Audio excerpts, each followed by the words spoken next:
ಎಲ್ಲ ಒಂದು ದ್ವಿತೀಯ PUC ವಿದ್ಯಾರ್ಥಿಗಳಿಗೆ ಟ್ರೂಸಿಕ ಅಫಿಷಿಯಲ್ ಚಾನಲ್ಗೆ ಸ್ವಾಗತ. ನಾನು ಚೇತನ್ ಸಿಕೆ. ಇವತ್ತಿನ ಈ ವಿಡಿಯೋದಲ್ಲಿ ದ್ವಿತೀಯ PUC ಕನ್ನಡ ವಿಷಯದ ಪದ್ಯಭಾಗ 1 ಕದಡಿದ ಸೆಲ್ಲೆಂ ತಿಳಿ ಹೊಂದಿದೆ. ಈ ಒಂದು ಪದ್ಯಭಾಗದ ಸಂಪೂರ್ಣ ಅಭ್ಯಾಸ ಪ್ರಶ್ನೋತ್ತರ ನೋಡ್ತಾ ಹೋಗೋಣ. ಬಹು ಆಯ್ಕೆ 1 ಅಂಕ, 2 ಅಂಕ, 3 ಅಂಕ, 4 ಅಂಕ. ಒಟ್ಟಿನಲ್ಲಿ ಎಲ್ಲ ಕ್ವಶನ್ ಆನ್ಸರ್ ಕೊಡ್ತೇನೆ. ಕೇವಲ ಪ್ರಶ್ನೆ ಉತ್ತರ ಮಾತ್ರವಲ್ಲ, ನಿಮ್ಮ ಒಂದು ಈ ಒಂದು ಪದ್ಯಭಾಗದ ಸಂಪೂರ್ಣ ಭಾರತ ಕೊಡ್ತೇನೆ. ಪ್ರತಿಯೊಂದು ಸಾಲಿನ ಭಾರತ ಕೊಡ್ತೀನಿ, ಯಾಕಂದರೆ ಇದು ಹಳೆಗನ್ನಡ ಪದ್ಯಭಾಗ. ಓಕೆನಾ? ಅದನ್ನ ಓದ್ಕೊಳ್ಳಿ, ಆರಾಮಾಗಿ ನೀವು ಅರ್ಥ ಮಾಡ್ಕೋಬೋದು ಮತ್ತು ಈಸಿಯಾಗಿ ನೋಟ್ಸ್ನ ಬರ್ಕೋಬೋದು. ತುಂಬಾ ಸರಳ ಉತ್ತರಗಳಿವೆ, ನೀವು ನೆನ್ಪಿಟ್ಕೋಬೋದು. ಓಕೆನಾ? ಬನ್ನಿ ಇವತ್ತಿನ ಈ ವಿಡಿಯೋನ ಶೇರ್ ಮಾಡೋಣ. ಅದಕ್ಕೆ ಮುಂಚೆ ಯಾರೂ ಚಾನಲ್ನ ಸಬ್ಸ್ಕ್ರೈಬ್ ಮಾಡ್ಕೊಂಡಿಲ್ಲ, ಪ್ರತಿಯೊಬ್ಬರು ಕೂಡ ಸಬ್ಸ್ಕ್ರೈಬ್ ಮಾಡ್ಕೊಳ್ಳಿ. ಯಾಕೆ ಅಂತಂದರೆ ನಿಮ್ಮೊಂದು ಸೆಕೆಂಡ್ PUC ಎಕ್ಸಾಮ್ ಮುಗಿಯೋವರೆಗೆ ನಿಮಗೆ ಎಲ್ಲ ವಿಷಯಗಳು ಪಾಸಿಂಗ್ ಪ್ಯಾಕೇಜ್ಗಳು, ಸ್ಕೋರಿಂಗ್ ಪ್ಯಾಕೇಜ್ಗಳು ಮತ್ತು ಇದೇ ರೀತಿ ಎಲ್ಲ ಒಂದು ವಿಷಯಗಳ ಕ್ವಶನ್ ಆನ್ಸರ್ಗಳು, ಒಟ್ಟಿನಲ್ಲಿ ನಿಮ್ಮ ಸೆಕೆಂಡ್ PUC ಮುಗಿಯೋವರೆಗೆ ನೀವು ಆರ್ಟ್ಸ್ ಆಗಿರಲಿ, ಕಾಮರ್ಸ್ ಆಗಿರಲಿ, ಸೈನ್ಸ್ ಆಗಿರಲಿ, ಈ ಒಂದು ಚಾನಲ್ ನಮಗೆ ಗ್ಯಾರಂಟಿ ಯೂಸ್ ಆಗಿ ಆಗ್ತದೆ. ಆದ್ದರಿಂದ ಮಿಸ್ ಮಾಡದೆ ಪ್ರತಿಯೊಬ್ಬರು ಕೂಡ ಸಬ್ಸ್ಕ್ರೈಬ್ ಮಾಡ್ಕೊಳ್ಳಿ. ಮಾಡಿದ್ರ ಹಾಗೆ ವಿಡಿಯೋನ ಲೈಕ್ ಮಾಡಿ ಮತ್ತು ಎಲ್ಲ ಫ್ರೆಂಡ್ಸ್ ಶೇರ್ ಮಾಡಿ, ಅವ್ರಿಗೂ ಆನ್ಸರ್ನ ಕಳಿಸಿ. ಓಕೆನಾ? ಬನ್ನಿ ಇವತ್ತಿನ ಈ ಒಂದು ವಿಡಿಯೋನ ಶುರು ಮಾಡೋಣ. ಪದ್ಯಭಾಗ 1 ಕದಡಿದ ಸೆಲ್ಲೆಂ ತಿಳಿ ಹೊಂದಿದೆ. ಬರೋದಾರೋ ಕವಿ ನಾಗಚಂದ್ರ. ಕವಿ ಪರಿಚಯ ನೋಡ್ಕೊಳ್ಳಿ, ಇದು ಕೂಡ ಎಕ್ಸಾಮ್ಗೆ ಕೇಳ್ಬೋದು, ಹೇಳೋಕ್ಕಾಗಲ್ಲ. ನೆಕ್ಸ್ಟು ಕಾವ್ಯಭಾಗದ ಹಿನ್ನೆಲೆ. ಇದು ಸಂಪೂರ್ಣ ಕಾವ್ಯಭಾಗದ ಹಿನ್ನೆಲೆ, ಇದನ್ನು ಕೂಡ ಓದ್ಕೊಳ್ಳಿ, ನಿಮಗೆ ಐಡಿಯಾ ಬರ್ತದೆ.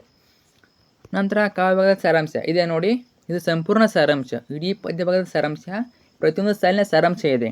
ಯಾರಿಗೆ ಹಳೆಗನ್ನಡ ಅರ್ಥ ಆಗಿಲ್ಲ ಅವರು ಇದನ್ನ ಓದ್ಕೊಳ್ಳಿ, ತುಂಬಾ ಈಸಿ ಇದೆ. ಇದನ್ನ ಓದ್ಕೊಂಡ್ರೆ ನೀವು ಯಾವುದೇ ಕ್ವಶನ್ ಕೇಳಿದ್ರು ಆನ್ಸರ್ ಬರಿಬೋದು. ನೋಡ್ಕೊಳ್ಳಿ, ಇದನ್ನ ನೀವು ಓದ್ಕೊಳ್ಳಿ. ಜಸ್ಟ್ ನಾನು ಸ್ಕ್ರಾಲ್ ಮಾಡ್ತಾ ಇರ್ತೀನಿ, ಬೇಕು ಅನ್ನೋರು ವಿಡಿಯೋನ ಪಾಸ್ ಮಾಡಿ ನೋಡ್ಕೊಳ್ಳಿ. ನಾನು ನಿಮಗೆ ಡೈರೆಕ್ಟಾಗಿ ಪ್ರಶ್ನೆ ಉತ್ತರ ಕಡೆ ಹೋಗ್ತೀನಿ. ನೋಡ್ಕೊಳ್ಳಿ, ಇನ್ನೇನು ಬರೆಯೋ ಅವಶ್ಯಕತೆ ಇಲ್ಲ, ಜಸ್ಟ್ ಓದ್ಕೊಳ್ಳಿ. ತುಂಬ ಇವೆವು, ಬರೆಯೋಕ್ಕೆ ಹೋಗಬೇಡಿ, ಜಸ್ಟ್ ಓದ್ಕೊಳ್ಳಿ. ಬೇಕು ಅನ್ನೋದು ಬರ್ಕೋಬೋದು, ನಿಮ್ಮ ಹತ್ರ ಸಮಯ ಇದ್ದರೆ ಬರ್ಕೋಬೋದು, ಎಕ್ಸಾಮಿಗೆ ಹೆಲ್ಪ್ ಆಗ್ತದೆ.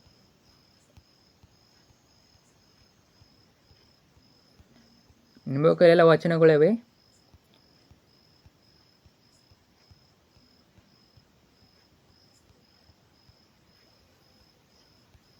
ನೋಡ್ಕೊಳ್ಳಿ. ನಿಮಗೆ ಯಾವ್ದು ಬೇಕು ಎಲ್ಲ ಅರ್ಥವೇ. ವಿಡಿಯೋನ ಪಾಸ್ ಮಾಡಿ, ಸ್ಟಾಪ್ ಮಾಡಿ ಓದ್ಕೊಳ್ಳಿ.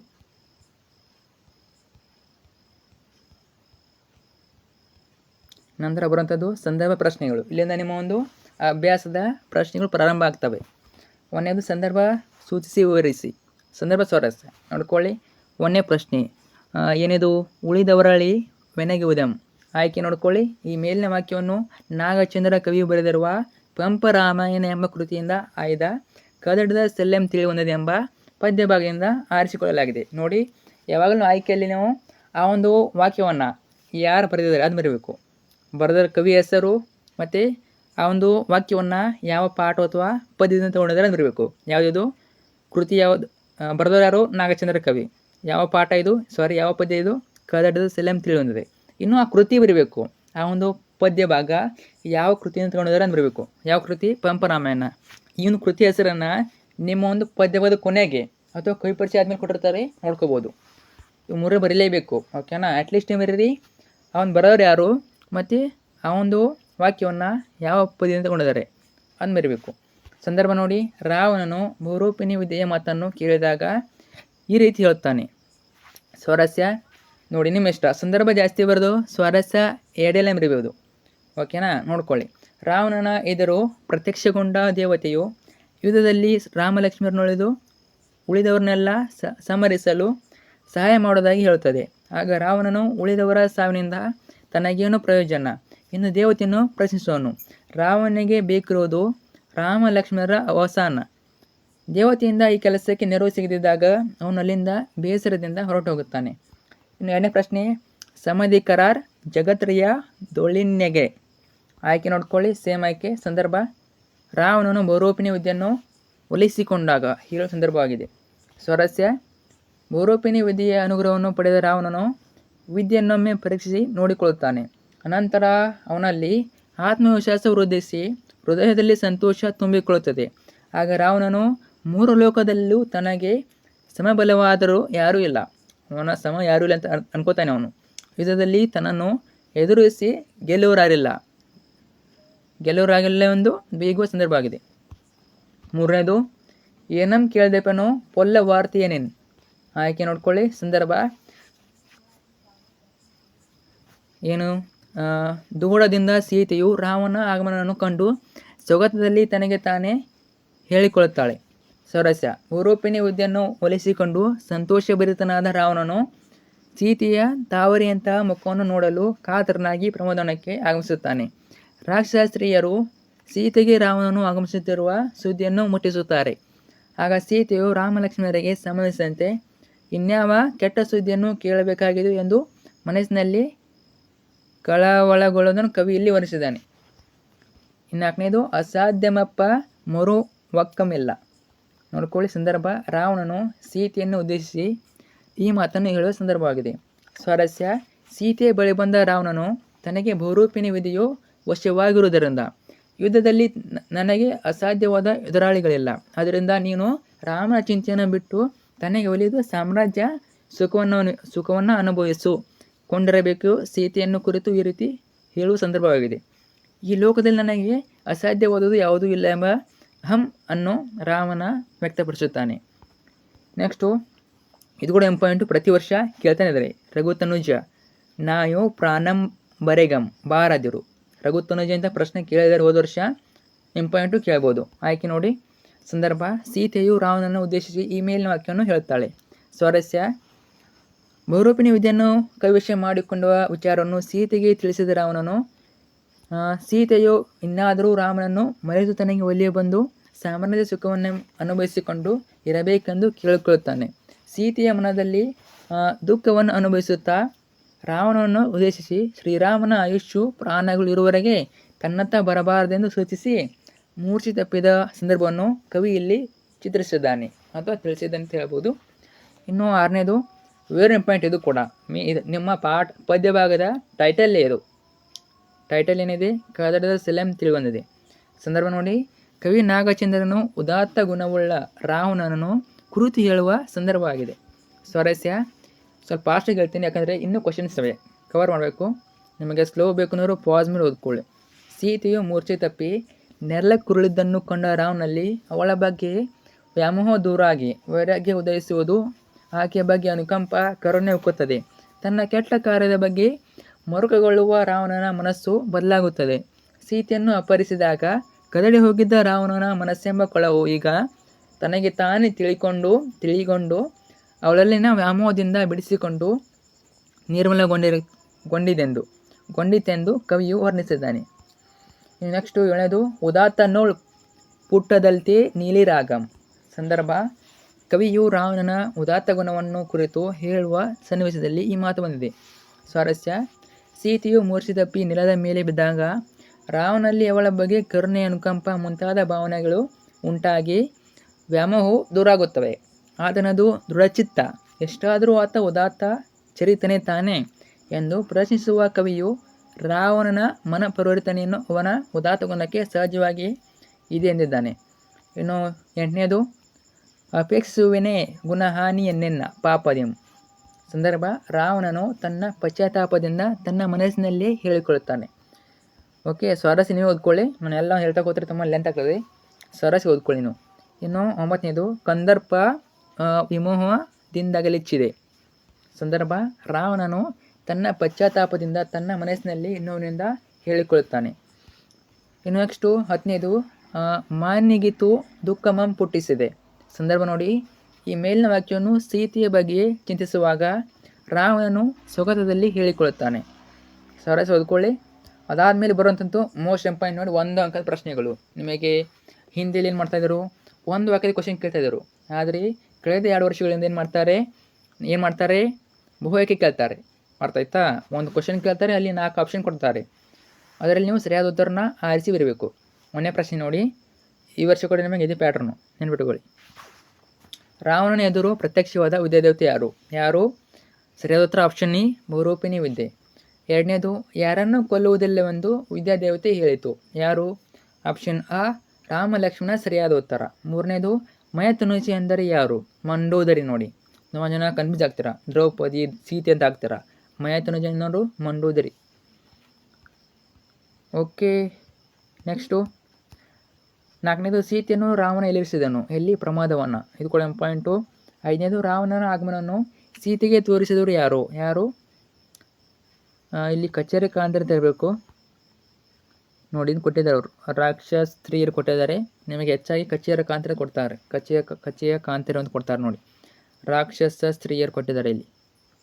ಸಾರಿ, ಇದು ಆಪ್ಷನ್ ಇ ಆಗ್ಬೋದು, ಅಂತಃಪುರ ಸ್ತ್ರೀಯರು ಅನ್ನಿಸ್ಬೋದು, ನನಗೆ ರಾಂಗ್ ಇದೆ ಅನ್ಕೋತೀನಿ. ಇಲ್ಲಿ ನೋಡ್ಕೊಳ್ಳಿ, ಬುಕ್ಕಲ್ಲಿ ಕೊಟ್ಟಿದ್ದಾರೆ, ಕಚೆಯ ಕಾಂತಿನ ಕೊಟ್ಟಿದ್ದಾರೆ ನೋಡಿ. ಓಕೆ, ಇದನ್ನ ಪೆಂಡಿಂಗಲ್ಲಿ ನಿಮಗೆ ಕರೆಕ್ಷನ್ ಕಮೆಂಟ್ ಹಾಕಿರ್ತೇನೆ ನೋಡ್ಕೊಳ್ಳಿ. ಇನ್ನು 6ನೇದು ಸೀತೆ ಯಾವುದನ್ನು ಹುಲ್ಲಿಗೆ ಸಮನೆಂದು ಭಾವಿಸಿದಳು, ಯಾವುದನ್ನು? ರಾವಣ ರೂಪವನ್ನು. 7ನೇದು ಸೀತೆ ರಾವಣನನ್ನು ಏನೆಂದು ಬೇಡಿಕೊಂಡಳು. 1ನೇದು ಆನ್ಸರು ಶ್ರೀರಾಮನ ಪ್ರಾಣ ಇರುವವರೆಗೆ ಬರಬಾರದು. ಇನ್ನು 8ನೇದು ರಾವಣನಿಗೆ ಯಾರ ಬಗ್ಗೆ ವೈರಾಗ್ಯ ಮೂಡಿತು, ಯಾರ ಬಗ್ಗೆ? ಸೀತೆಯ ಬಗ್ಗೆ. 9ನೇದು ವಿಭೀಷಣ ಯಾರು? ರಾವಣ ತಮ್ಮ. 10ನೇದು ಸೌಮಿತ್ರಿ ಅಂದರೆ ಯಾರು? ಲಕ್ಷ್ಮಣ. ವೆರಿ ಇಂಪಾರ್ಟೆಂಟು, ಸೌಮಿತ್ರಿ ಅಂದರೆ ಯಾರು? ಲಕ್ಷ್ಮಣ. ಯಾಕೆ ಅವಂಗೆ ಆ ರೀತಿ ಹೆಸರು ಬಂತು? ಲಕ್ಷ್ಮಣ ತಾಯಿ ಹೆಸರು ಸೌಮಿತ್ರಿ, ಅದರಿಂದ ಲಕ್ಷ್ಮಣನು ಕೂಡ ಅವರು ಸೌಮಿತ್ರಿ ಅಂತ ಕರೀತಾರೆ. ಇಷ್ಟೇ ನೋಡಿ, ಸಿಂಪಲ್. ಸೌಮಿತ್ರಿ ಅಂದರೆ ಲಕ್ಷ್ಮಣ. ಇನ್ನು ಇವ್ಯಾವ ಕ್ವಶನ್ಗಳು? 2 ಅಂಕಲ್ ಪ್ರಶ್ನೆಗಳು, 2 ಮಾರ್ಕ್ಸ್. 1ನೇ ಕ್ವಶನ್ ನೋಡಿ, ಬಹುರೂಪಿಣಿ ವಿಧಿಯ ರಾವಣನಿಗೆ ಏನೆಂದು ಆಶ್ವಾಸನೆ ಇತ್ತು. ಬಹುರೂಪಿಣಿ ವಿಧಿಯು ಚಕ್ರಧಾರಿಯಾದ ಲಕ್ಷ್ಮಣ ಹಾಗೂ ಚರಮದೇಹಧಾರಿಯಾದ ರಾಮ ಇವರಿಬ್ಬರನ್ನುಳಿದು ಮಿಕ್ಕವರನ್ನೆಲ್ಲ ನಾಶಗೊಳಿಸುತ್ತೇನೆ ಎಂದು ಆಶ್ವಾಸನೆ ನೀಡಿತು. 2ನೇದು ರಾವಣ ತನ್ನ ಅಂತಃಪುರದ ಸ್ತ್ರೀಯರನ್ನು ಹೇಗೆ ಸಂತೈಸಿದನು.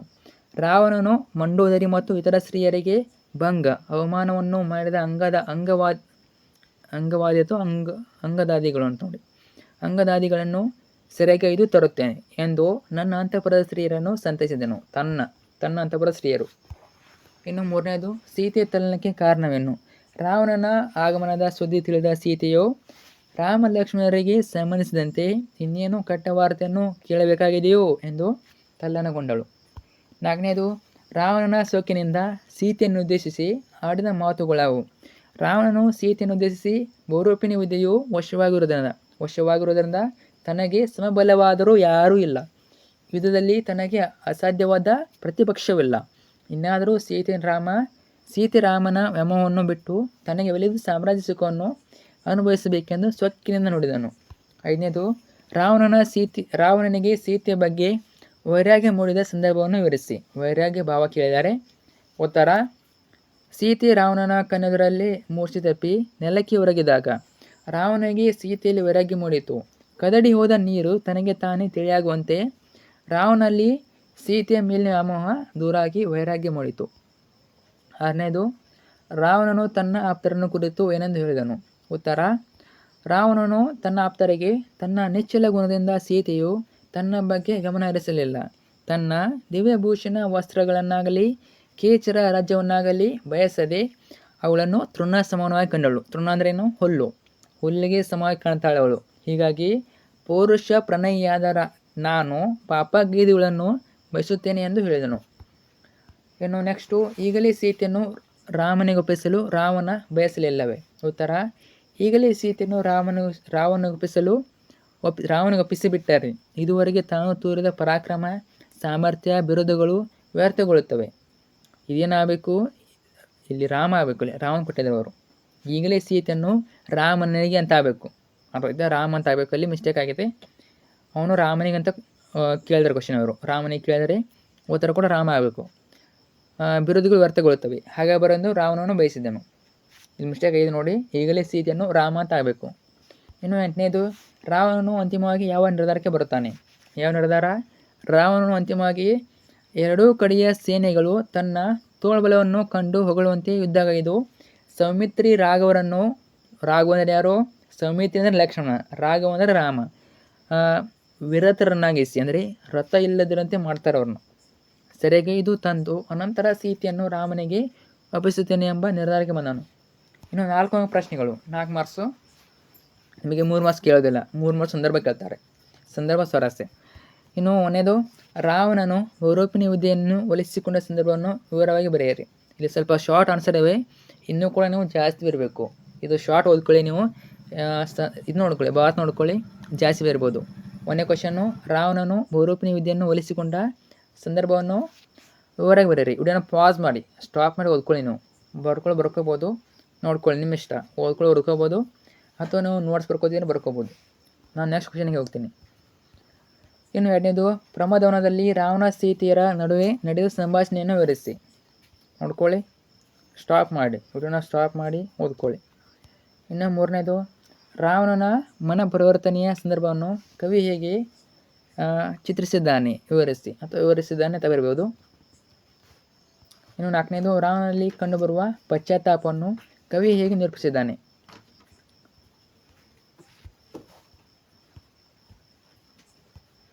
ಇನ್ನು ಐದನೇ ಪ್ರಶ್ನೆ, ಕದಡದ ಸೆಲ್ಲೆಂ ತಿಳಿಯುವಂದಿದೆ ಕಾವ್ಯ ಭಾಗದಲ್ಲಿ ಕಂಡುಬರುವ ರಾವಣ ವ್ಯಕ್ತಿತ್ವವನ್ನು ವಿವರಿಸಿ. ಇದು ಕೂಡ ಇಂಪಾರ್ಟೆಂಟು, ವಿಮರ್ಶೆಯನ್ನು ಮಾಡ್ಬೇಕು ನಾವು. ವ್ಯಕ್ತಿತ್ವವನ್ನು ವಿಮರ್ಶಿಸಿ ನೋಡ್ಕೊಳ್ಳಿ, ಮೋಸ್ಟ್ ಇಂಪಾರ್ಟೆಂಟ್. ಇದು ಕೂಡ ಆಲ್ಮೋಸ್ಟ್ ಎಲ್ಲ ಕೂಡ ಇಂಪಾರ್ಟೆಂಟು. ಸಾಧ್ಯ ಅದರ ಮೇಲೆ ಇನ್ನೊಂದು ವಿಡಿಯೋ ಹಾಕ್ತೀನಿ, ಕದಡದ ಸೆಲ್ಲೆಂ ಮೇಲೆ ಯಾವೆಲ್ಲ ಇಂಪಾರ್ಟೆಂಟ್ ಅಂತ ಅವ್ನು ನೋಡ್ಕೋಬೋದು ನೀವು. ನಂತರ ಭಾಷಾ ವ್ಯಾಸ, ಇದು ಕೂಡ ಇಂಪಾರ್ಟೆಂಟು. ನೀವು ಬರೀ ಕ್ವಶನ್ ಆನ್ಸರ್ ನೋಡ್ತೀರಾ, ಭಾಷೆ ವ್ಯಾಸ ಓದೋದೇ ಇಲ್ಲ ನೋಡಿ. ಎಕ್ಸಾಮಿಗೆ ವೆರಿ ಇಂಪಾರ್ಟೆಂಟು. ಟೆಸ್ಟ್ ಆಗಿರಲಿ ಅನುಲ್ ಆಗಿರಲಿ ಕೇಳ್ತಾರೆ. ಭಾಷೆ ವ್ಯಾಸ ನೋಡಿ. ನಾನಾರ್ಥ ನೋಡ್ಕೊಳ್ಳಿ. ಇವೆಲ್ಲ ಪದ ನಾನಾರ್ಥಗಳು. ಸುಳ್ಳು ಅಂದರೆ ಸರದಿ, ರಾಗ ಅಂದರೆ ಪ್ರೀತಿ, ಬಗೆ ಅಂದರೆ ವಿಧ, ಇವೆಲ್ಲ ಬರ್ತವೆ. ಇನ್ನು ಆಮೇಲೆ ತತ್ಸಮ ರೂಪಗಳು. ಅವರು ತದ್ಭವ ಕೊಡ್ತಾರೆ, ನೀವು ತತ್ಸಮ ಬರಬೇಕು. ಅಥವಾ ಅವರು ತತ್ಸಮ ಕೊಡ್ತಾರೆ, ತದ್ಭವ ಬರಬೇಕು. ಜಸ ಯಶ, ಬೀರ ವೀರ, ಪರೀಕ್ಷಿಸು ಪರೀಕ್ಷಿಸು. ಆಮೇಲೆ ಸಮಾನಾರ್ಥಕಗಳು, ಪ್ರಮೋದ ಸಲೀಲ, ವಕ್ತ್ರ, ನೀಲಿ ರಾಗ, ಪ್ರಭಾವ, ಕಡುಪು, ಎಲ್ಲ ಸಮಾನಾರ್ಥಕ ನೋಡ್ಕೊಳ್ಳಿ. ಲಾಸ್ಟಿಗೆ ವ್ಯತ್ಯಾಸಗಳು. ಇದನ್ನ ಕೇಳೋ ಡೌಟು, ಮೂರು ಇಂಪಾರ್ಟೆಂಟ್ ನೋಡಿ ಮೇಲಿಂದು. ಕೇಚರ ಕಚರ ಮುಂತಾದ ಶಬ್ದಗಳ ಅರ್ಥ ವ್ಯತ್ಯಾಸವನ್ನು ಗುರುತಿಸಿ. ಕೇಚರ, ಯಕ್ಷ, ಗಂಧರ್ವ. ಹೆಚ್ಚಾಗಿ ಇದನ್ನು ಕೇಳೋದಿಲ್ಲ. ಮೇಲಿನ ಮೂರು ಕೂಡ ಮೋಸ್ಟ್ ಇಂಪಾರ್ಟೆಂಟು. ಚೆನ್ನಾಗಿ ಓದ್ಕೊಳ್ಳಿ. ಇದೇ ರೀತಿ ನಿಮಗೆ ಪ್ರತಿಯೊಂದು ಪಾಠದ ಮೇಲೆ ವಿಡಿಯೋ ಹಾಕ್ತೀವಿ. ಪದ್ಯ ಆಗಿರಲಿ ಪಾಠ ಆಗಿರಲಿ ಎಲ್ಲ ಕೂಡ ಕವರ್ ಮಾಡ್ತೇವೆ. ಸೊ ಆಲ್ಮೋಸ್ಟು ಇಷ್ಟು ಓದ್ಕೊಳ್ಳಿ ಆರಾಮಾಗಿ. ಎಕ್ಸಾಮ್ನಲ್ಲಿ ಕದಡ ಸೆಲ್ಲೆಂ ತಿಳಿಯುವಂಥದ್ದು ಯಾವುದೇ ಕ್ವಶನ್ ಬಂದರೂ ಆನ್ಸರ್ ಮಾಡ್ಬೋದು. ಓಕೆನಾ? ಈಗ ನಿಮಗೆ ಮುಟ್ಟಿಸಿಕೊಂಡವನು ಆ ಒಂದು ಪಾಠದ ಮೇಲೆ ವಿಡಿಯೋ ಹಾಕಿದ್ದೀನಿ. ಸೊ ಆ ಒಂದು ವಿಡಿಯೋ ಯಾರು ನೋಡ್ಕೊಂಡಿಲ್ಲ ನೋಡ್ಕೊಳ್ಳಿ. ವಿಡಿಯೋ ಕೆಳಗೆ ಲಿಂಕ್ ಇರ್ತದೆ, ಅಲ್ಲಿ ಹೋಗ್ಬಿಟ್ಟು ನೋಡ್ಕೊಳ್ಳಿ, ಅಥವಾ ಚಾನಲ್ ಇರ್ತದೆ ನೋಡ್ಕೊಳ್ಳಿ. ಓಕೆನಾ? ಮತ್ತು ಈ ಒಂದು ವಿಡಿಯೋನ ಮೇಲೆ ಫ್ರೆಂಡ್ಸ್ ಶೇರ್ ಮಾಡಿ, ಮಿಸ್ ಮಾಡಿದೆ ಚಾನಲ್ನ ಸಬ್ಸ್ಕ್ರೈಬ್ ಮಾಡ್ಕೊಳ್ಳಿ. ಓಕೆನಾ? Thank you so much.